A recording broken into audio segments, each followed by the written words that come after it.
Nuestro programa tan esperado por ustedes, la columna de Fernando Borrone. Buen día, Fernando. Buen día, Víctor Hugo.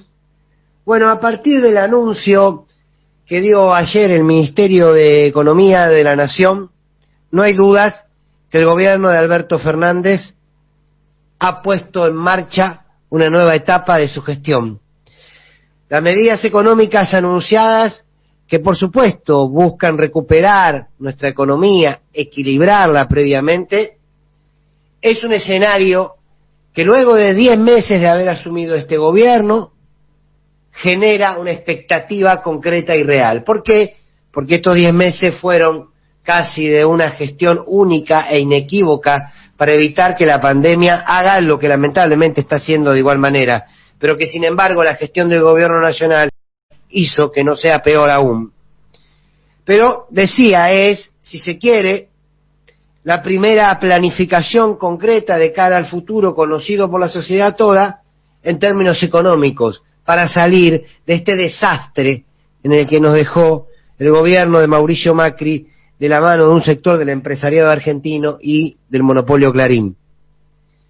Estas medidas económicas, además, obligan a la oposición a llevar adelante discusiones políticas, económicas, y de alguna manera lo obligan a salir de este discurso berreta que han repetido sistemáticamente desde los medios de comunicación, diciendo que no hay democracia, que no hay libertad, que no hay república. Quiero decir, la oposición ahora deberá, o el oficialismo deberá obligar a la oposición a que discuta economía.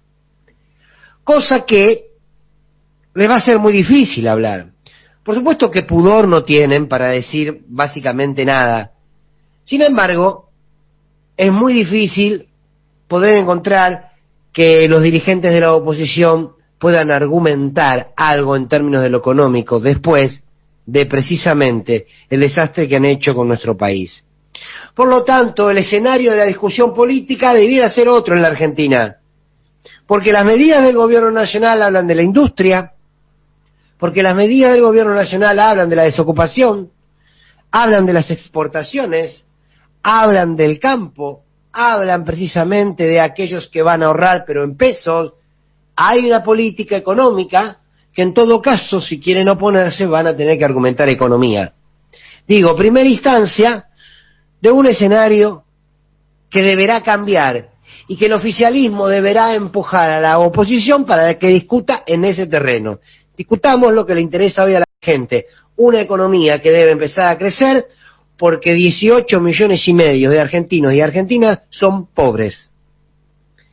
El otro elemento fundamental es que por primera vez luego de 10 meses, insisto, por responsabilidad de la pandemia, pero por primera vez luego de 10 meses el gobierno nacional ha instalado la agenda. Por supuesto que luego el establishment puede mirar para otro lado, pero como estas medidas los involucran directamente, van a tener que mirar inevitablemente. Pero lo importante entonces de estas medidas económicas es el escenario político que pueden generar. Por lo tanto, la Argentina tiene la posibilidad de empezar a hacer política en serio y terminar de una vez por todas con estas tapas que quieren permanentemente, tapa de los diarios digo, quieren permanentemente desviarnos de la atención y de lo importante. La Argentina comienza una nueva etapa. Cuando alguna vez el presidente de la Nación manifestó que él no se abraza a ningún plan económico preestablecido, sino que toma decisiones económicas a partir de la coyuntura y de la realidad, bien, este escenario es, entonces, el que había anunciado el presidente. Un escenario donde todos y todas, para elevar el nivel político de la Argentina, para nivelar hacia arriba las discusiones que tenemos como sociedad, debemos empezar a hablar de industria, debemos empezar a hablar de trabajo, debemos empezar a hablar de salarios, debemos empezar a hablar de inversiones, debemos empezar a hablar de una política económica que transforme la vida de los argentinos y las argentinas.